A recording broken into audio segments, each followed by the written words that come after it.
Hello everyone from Chelsea Fan TV, my name is Alex. I'm here with Jacob. Another day, another L. Whether in Spain, whether in England, Madrid, Brentford, Aston Villa. I'm forgetting them, but there's a lot more losses there. We're here at Arsenal. We've lost again, 3-1, Jacob. How are you feeling? Well, what do we say? We see the same thing pretty much every weekend. At the end of the day, we scored a goal, but the fans were good, but the players weren't, and that's the problem. The thing is, like, what can I say? We've got, like, even Thiago Silva didn't play that well today, and Aspilicueta's just lost. I love him as a Chelsea fan, but I think it might be time soon because you can just tell he's aging. But yeah. Frank Lampard going back to back four. I don't understand why you've done that. Oh, we've all said, oh, we need to be playing back three. He does it, but then he decides to change it. Now that doesn't make sense. Frank Lampard is to blame, but also I think it's to the players as well today. I think it's a bit of everyone. Well, he does pick the players, but it's up to the players to show why he should pick them, and most of them don't. But I mean, Madueke scored. Do you reckon your haircut had a bit of an effect? You got the Erling Haaland effect, you know? You never know. But Madueke, brilliant player. Shows when we sign a player and we actually play him what happens. So yeah, I hope to see him be playing next week as well against Bournemouth. But we sign players, we don't play them, but we've played them. And that's what's happened. We played Modric, he played well. But apart from that, Kai Havertz, again, I've had enough of him. I can't get annoyed at Aubameyang because he didn't have many touches because we don't even give him the ball, which is a problem. It's the same for Havertz though. I mean, he doesn't get the ball much. He drops a little bit deeper, but I mean, they're both pretty useless at the moment. Yeah, but Havertz drops too deep, and the problem is he needs to receive the ball. If people aren't giving him the ball, that's his job to say, "Give me the ball." But he's coming to us. He's coming like it's like we're playing him out of position, but it's like he's going back to his old position after time. He's not much further than the central midfield, he needs to.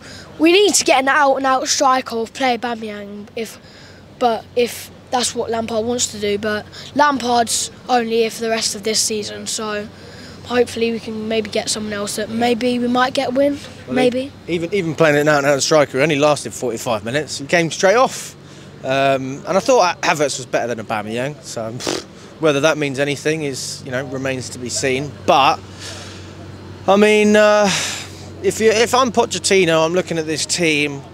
I do see signs, and I listen to Gary Neville and all these people at Sky, talking about Chelsea actually having a really good team. They just need a talented manager to bring the squad together. But the problem is as well, the squad's too big. So it's like, who do you sell? Who do you keep? Who deserves to actually play for the show? And who are you able to get rid of as well? Because let's just say, example, you want to get rid of Sterling, right? He's on 350 grand a week. Who the hell is going to pay those wages on top of matching the fee that we paid for? I mean, that's just one example of many players. If we was to sell Sterling, we'd have to pay half his wages. Same with a lot of these players, we'll have to pay out half these wages or something. We have to sell Conor Gallagher or someone like that for financial fair play. And to be honest, I don't like selling one of our own, but what do I say? He's not that good at the moment, and people going back selling like Mason Mount. He's one of our own. We don't want to, but Mason Mount needs to improve. But the problem is, he'll probably, if he goes somewhere like Liverpool, end up being really good. Same pattern with these players. And the thing is, if we don't want to play Aubameyang, our striker, buy someone else. If we get Pochettino, will we get Kane? I don't know. Probably not. But just if don't like our striker, buy someone else. I mean, who's going to want to come to us though, Jacob? Playing like this, relegation form. Why would anyone pick us over Man United or Liverpool? Why? I mean, or Tottenham, for crying out loud, or Arsenal. I mean, the list is endless of teams. You know, we are bigger than a lot of these teams, but right now they have a positive looking future. It just doesn't look like we have that right now. Well, I mean, we could always go in for someone like Mitrovic or Ivan Toney would be good options, but we're not going to get Osimhen. That's the reality.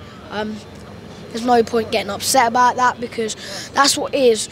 We fired Tuchel, brought Potter, then fired him, then brought Bruno, and now brought Lampard. Like, what is there to say? I think, although Tuchel's a two-season manager, it wouldn't have been as bad as it was under Potter, and I think, and it needs, like, we need change in our club, and we need someone to take the responsibility. But who is there? Like Pochettino, maybe get some of the players working, but I think, yeah. Well, I can understand why you're struggling for words, because, I mean, it's the same for me, Jacob. I struggle to ask different questions because it's the same every week. It never changes. The only thing that changes is we go further and further down the table. So, I mean, there's not really much you know, you're not exactly going to say anything completely different. A lot of the time people say you could just get a fan cam from last week or the week before, or, oh, hang on, what about the week before and we lost again? And the week before that? Hang on, let's go 2 months back. Let's go last. I mean, we just keep losing, Jacob. We could go 4 or 5 months back and it happened, you know. If it weren't for Tuchel, we'd be in the relegation form. We'd be into a relegation position. But it's not. The thing is, like, don't know what to say. The owners for sacking Tuchel, that's partly why we're in this problem. For that mistake has cost us this. So, why we're in this position, you could blame it on Todd Bowley. Like, firing Tuchel, and he's just. But he got us into, I think it was 6 finals in 2 years, and you think to fire him. Like, he might not have won all of them, but he's a brilliant manager, and I'd do anything to have him back. What would you say to you know, to Pochettino coming in, taking this job? What would you say to him? What would be your words of advice as a Chelsea fan who's been through this season? I mean, get a striker and just get the players playing into a system and just try and get us playing some attacking. But we'll play a back 3 like we've wanted, not a back 4. I don't believe I'm having to say this again, but we are, so that's just that. And I think, like, Pochettino has done an all, like, yeah, he didn't really win Tottenham anything, but Conte or Jose Mourinho hasn't done that, so that's, and he did get them to a Champions League final, but, you know, it's always hard when someone was a manager for a rival club. But Pochettino just come in and sort these players out, and players that aren't doing well, just sell them. I've had enough of Kai Havertz, I've had enough of Ziyech, Pulisic, and the list goes on. Like, even Conor Gallagher to some extent. Like, Conor Gallagher's, I think, has a good talent about him, but if he's not showing it, and we can get good money for him, then why not say bye to him? And we need to sell a youth academy player for a financial fair play as well, so what do we do?